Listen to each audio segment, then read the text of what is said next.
As the Earth's population continues to grow and develop, our limited freshwater resources become increasingly scarce. We are fortunate that the Earth's oceans offer an alternative and can provide a sustainable supply of potable water. Seawater can be economically and reliably converted to potable water through a process known as seawater reverse osmosis. The process starts by extracting water from the ocean using wells located on the shoreline or by using an intake structure located in the open ocean. Osmosis is a naturally occurring process where a solvent, such as water, passes through a semi-permeable barrier. The semi-permeable barrier, or membrane, allows some things to pass through it, but not others. In nature, the direction of flow through the membrane is from a less concentrated solution, such as fresh water, to a more concentrated solution, such as seawater, until equilibrium is reached. Reverse osmosis is when the opposite occurs. By pressurizing the concentrated solution, the seawater, we are able to force water molecules to pass from the salty seawater solution through the membrane to the fresh water. To protect the reverse osmosis membranes from becoming clogged by solid particles that can be suspended in the seawater is filtered before passing through the membranes. This is accomplished by using multimedia filters, which are tanks or vessels containing a series of layered granular materials. These materials can be anthracite, garnet, sand, pebbles, and/or gravel, which are assembled in layers. The filters remove sand, twigs, seaweed, and other particles from the seawater.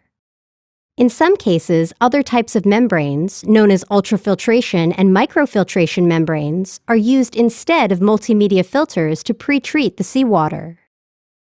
Next, the filtered seawater travels to the cartridge filters, which act as a second stage of filtration.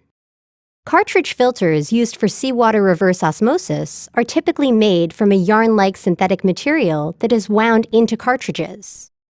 These remove even smaller solid particles from the seawater, such as fine sand and clay, before the seawater proceeds to the reverse osmosis membranes. High pressure pumps increase the pressure of the seawater up to 1,000 psi. The pressure needs to be sufficiently high to overcome the naturally occurring osmotic pressure and force water from the saltwater side through the reverse osmosis membranes to the freshwater side. The salt particles in the seawater are rejected from passing through the membrane to the freshwater side and remain behind on the concentrated saltwater side.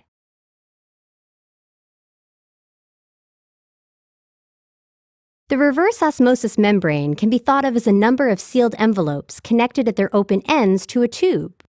There are spacers between each envelope which allow water to flow across the membranes.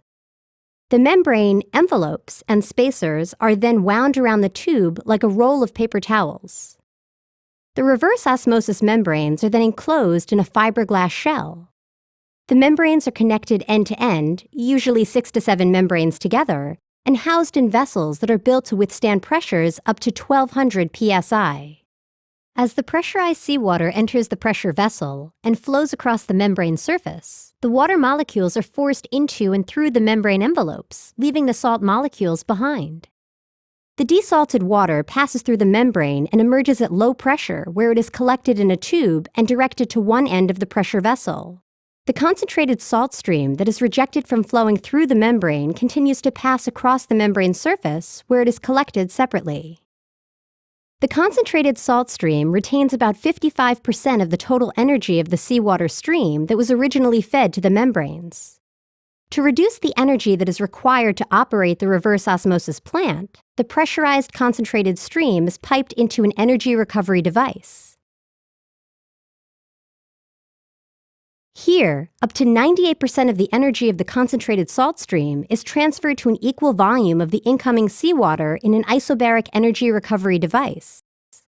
The energy recovery device significantly reduces the plant's operating costs by recovering the concentrated salt stream energy and using it to pressurize 60% of the seawater that is fed to the membranes.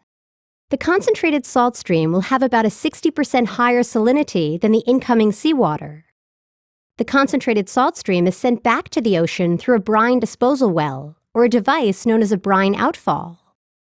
The brine outfall is situated in an area of significant ocean flow so that the salt levels are quickly returned to equilibrium with the ocean. The location for the outfall should contain no sensitive marine ecosystems. In a properly designed brine outfall, no noticeable increase in salinity can be detected at a distance of a few meters from the discharge.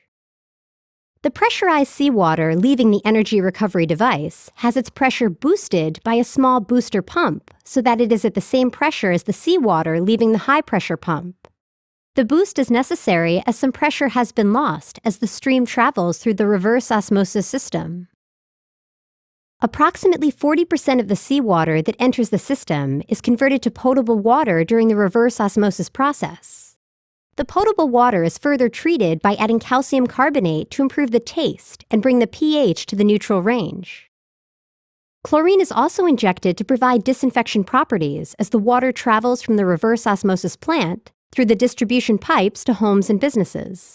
When proper conservation of natural water resources is practiced, water reuse has been applied, and a water deficit still remains. Seawater reverse osmosis can offer a sustainable alternative. With good stewardship, it can provide life-sustaining water for coastal communities.